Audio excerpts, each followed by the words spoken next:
Well, it looks like somebody at the Bank of Russia might be on their way to the gulag as we speak. We're seeing differing reports coming out of Russia. The Kremlin has confirmed they are discussing backing the ruble with gold and other commodities, while the Bank of Russia has said there are no talks currently to do so. And so in this video, we are going to be looking at number one, exactly what is being said about the ruble and gold and other commodities and by who, and number two, what the implications for the global financial system might be. Ready? Let's dive in. This video is sponsored by I Trust Capital. You have heard me talk about I Trust Capital many times on this channel, and in today's day and age, when the global financial system is becoming more and more volatile every day, and it looks like the future is going to be more and more fractured. And right now, as this, what we're talking about in this video is a country talking about backing their currency with gold. We are seeing other countries actively move far away from that towards more tyranny of the financial system with things like central bank digital currencies. We are seeing other countries move towards things like Bitcoin. It's more important than ever to diversify some of your assets into hard money. Things like gold, things like silver, things like Bitcoin, and potentially other cryptos. And the best way to do that and avoid any tax implications whatsoever is to do that within your IRA. And that's where I Trust Capital comes in. You open up a self-directed IRA with I Trust Capital, and you have access to own gold, physical silver, Bitcoin, and many other cryptocurrencies. And since it's underneath the umbrella of an IRA, you don't have to worry about capital gains taxes. And you can even do a Roth so that you avoid any income taxes on that when you start pulling it out in retirement. Best way to achieve diversification and have some exposure to sound money inside of your retirement account. And the best part is, if you use my link in the description below, you will get a sign-up bonus of $100 of free Bitcoin added to your account. I Trust Capital is the best way to get exposure to gold, silver, Bitcoin, and other cryptocurrencies with your retirement money. Sign up with the link in the description below today. All right, let's take a look at this article from Ronan Manley on Bullion Star. We can see here, number one, we are looking at what is being said by Nikolai Patrushev. Yes, I'm sticking to that pronunciation. So first of all, who is this guy? Well, he is a close ally of Putin. He reports directly to Putin. He is the secretary of the Russian Security Council, and he's the director of the FSB. So number one, it's important to note that anything that he says could be considered a red herring just for geopolitical purposes here. But he's pretty high up there, so this actually could be something legitimate. So a couple translations here of a recent interview. The question was, what do we need to do to ensure the ruble's sovereignty? He said, for any national financial system, it means the payment must have intrinsic value and price stability without being pegged to the dollar. Now, a couple things to note here. Nothing actually has intrinsic value. Just because something is linked to a commodity, just because something is a commodity, there's no such thing as intrinsic value. There's only subjective value. And subjective value is determined by the wants and needs of every economic actor, every economic participant at any given time on an auction basis as an ordinal ranking system. So when you get stranded on a desert island and there's a couple of you and there's some coconut trees and some fish in the ocean and some bars of gold, and let's just say for the hypothetical example here, you know for sure you're never going to get rescued, that gold is worthless to you. There's no intrinsic value there. It doesn't matter that it's a commodity. It doesn't matter that it has had value for thousands of years all across the world and all other forms of cultures. That gold to you is absolutely worthless. The coconuts and the fish are worth everything to you.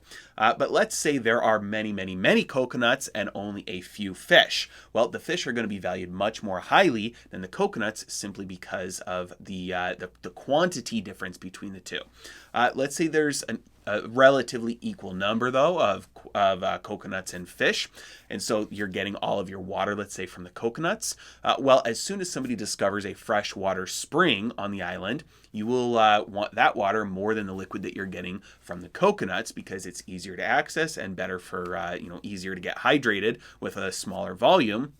And so the ordinal ranks of value are subjective because it's if I control the coconuts, I'm going to want to give away some of the coconuts to get some of the fish, but I'm not going to want to give away all my coconuts. So maybe 5 fish are more valuable than 5 coconuts, but maybe 6 fish, that 6th fish is less valuable to me than that 6th coconut. I don't want to trade all my coconuts for all the fish.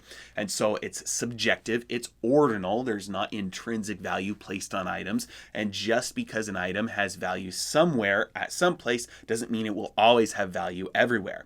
So there's no such thing as intrinsic value. Let's go back here. He also says without being pegged to the dollar. Now this is also important because the topic that he's talking about here is sovereignty, the ruble's sovereignty. And this is important because anytime you are pegged to or subject to the value of another nation's currency, you don't really have sovereignty over your own monetary system or your own economy. You might have some level of control over it, but not complete sovereignty. And so this is a big deal because every country that has their currency pegged to the dollar or that uses the dollar, there's about 8 of them, they do not have sovereignty over their own nation's monetary systems or their financial systems. So this is true here. So he says now experts are working on a project proposed by the scientific community to create a 2-circuit monetary and financial system that would value the ruble by gold and a group of goods that are currency values and put the ruble exchange rate in line with the real purchasing power parity. Now, this is something that has been discussed by people for a long time, that they've speculated Russia might have enough gold to be able to back the ruble with gold. Now that it has come back up, given the amount of gold that they probably have, they probably wouldn't be able to do a full backing of the ruble with the amount of gold that they have. So this might be one of the reasons why they're saying, hey, we would need to include other goods in this basket to back the currency with, because they don't have the quantity of gold necessary to do that at the current value, the current exchange rate for the ruble.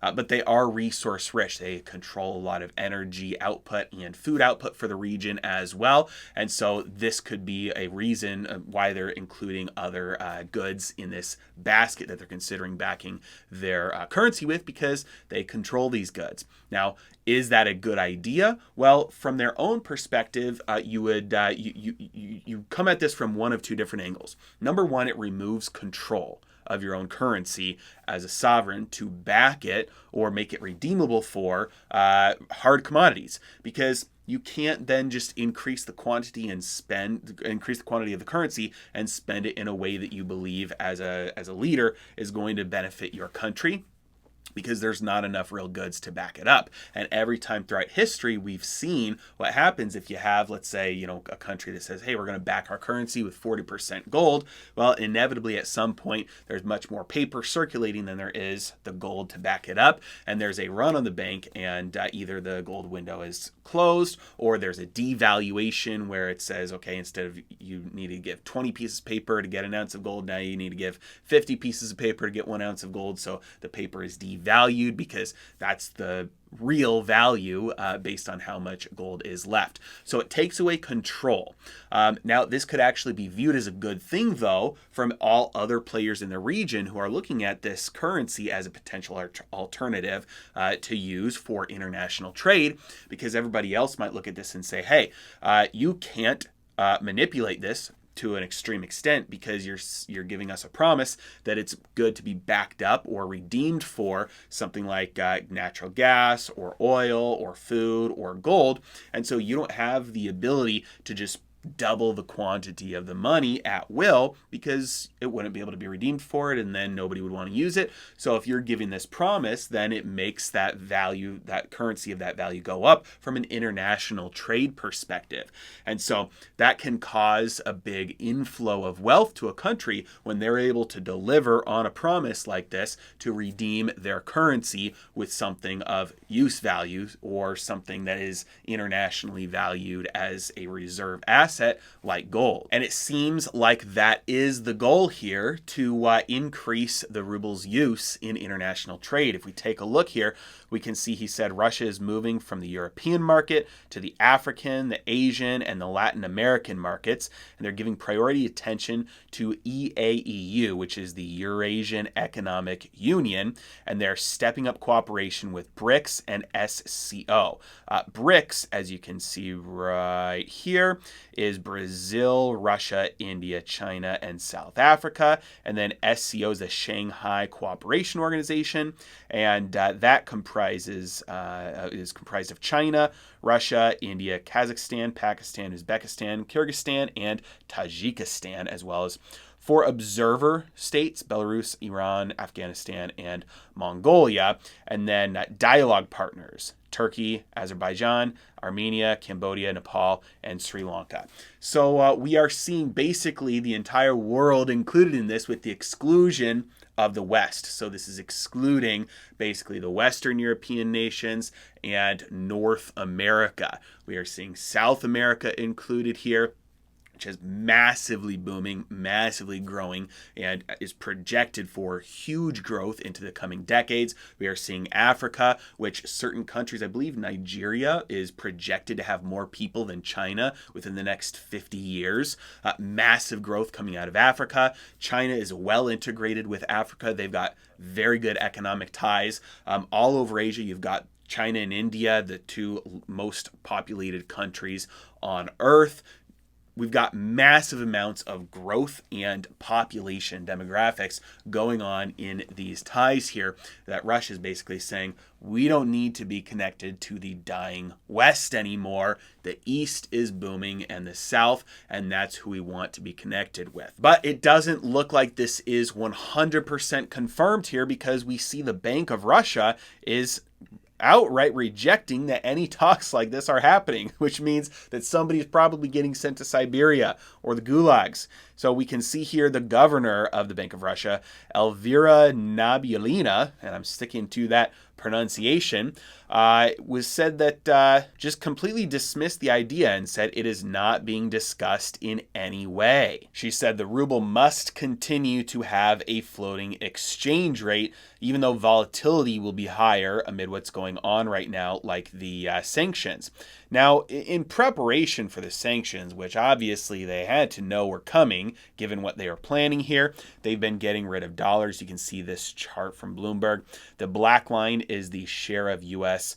dollar reserves, declined very quickly in 2018, and then again in 2021, mostly replaced by the euro, and then earlier in 2018 by the yuan. And due to the sanctions, right now it looks like they only have access to their gold and their yuan. Now, whether or not this is actually going to happen as it is currently being discussed, experts like Zoltan Pozsar have predicted that things like this that are happening right now are decreasing the confidence in using the US dollar and treasuries as a global reserve asset, and are leading more and more countries away from this to use neutral assets that other sovereign nations cannot control.